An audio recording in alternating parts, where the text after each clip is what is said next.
एक नगर में भद्रसेन नाम का राजा रहता था।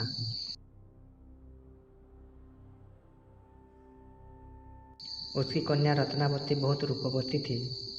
उसे हर समय ये डर रहता था कि कोई राक्षस उसका अपहरण करके ना ले जाए।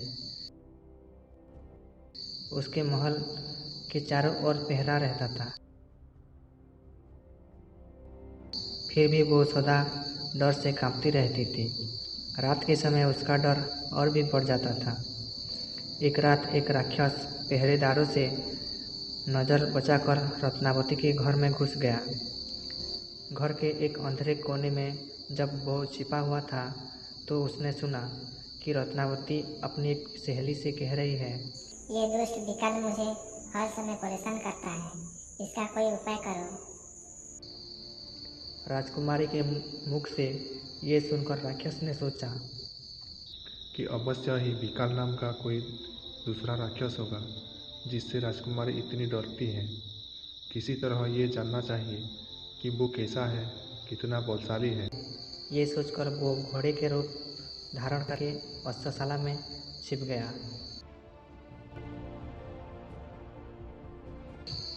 उसी रात कुछ देर के बाद एक चोर उस राजमहल में घुस गया। वो वहाँ घोड़ों की चोरी के लिए ही आया था। अश्वशाला में जाकर उसने घोड़ों की देखभाल की और अश्वरूपी राक्षस को ही सबसे सुंदर घोड़ा देखकर वो उसकी पीठ पर चढ़ गया। अश्वरूपी राक्षस ने समझा कि अश्वमेव ये व्यक्ति ही है, विकल राक्षस है और मुझे पहचान कर मेरी हत्या के लिए ही मेरी पीठ पर चढ़ गया है। किंतु अब कोई चारा नहीं था। उसके मुख में लगाम पड़ चुकी थी। चोर के हाथ में चाबुक थी। चाबुक लगते ही वो भाग खड़ा हुआ।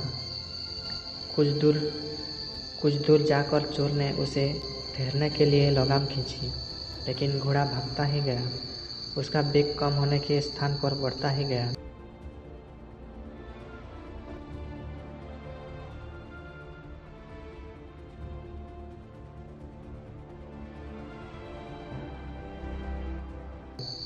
तब चोर ने मने मन शंका हुई, ये घोड़ा नहीं बल्कि घोड़े की सूरत में कोई राक्षस है जो मुझे मारना चाहता है। किसी उबड़ खाबड़ जगह पर ले जाकर मुझे पटक देगा, मेरी हड्डी पसली टूट जाएगी। ये सोच ही रहा था कि सामने बड़ वृक्ष की एक शाखा आई। घोड़ा उसके नीचे से गुजरा। चोर ने घोड़े से बचने का उपाय देखकर शाखा को दोनों हाथों से पकड़ लिया। घोड़ा नीचे से गुजर गया। चोर वृक्ष की शाखा से लटक कर बच गया। उसी वृक्ष पर अश्वरूपी राक्षस का एक मित्र बंदर रहता था। उसने डर से भागते हुए अश्वरूपी राक्षस को बुलाकर कहा, मित्र, डरते क्यों हो? ये कोई राक्षस नहीं बल्कि मामूली मनुष्य है। तुम चाहे तो इसे एक क्षण में खाकर हजम कर सकते हो। चोर को बंदर पर बहुत क्रोध आ रहा था।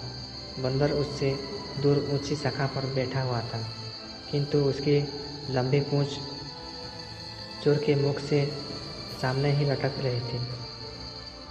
चोर ने क्रोधवश उसकी पूंछ को अपने दांत में खींचकर चबाना शुरू कर दिया।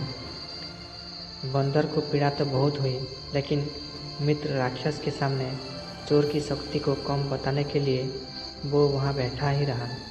फिर भी उसके चेहरे पर पीड़ा की छाया साफ साफ नजर आ रही थी। उसे देखकर राक्षस ने कहा, मित्र, चाहे तुम कुछ ही कहो, लेकिन तुम्हारा चेहरे कह रहा है कि तुम विकल राक्षस के पंजे में आ चुके हो। ये कहकर वो राक्षस वहाँ से भाग गया।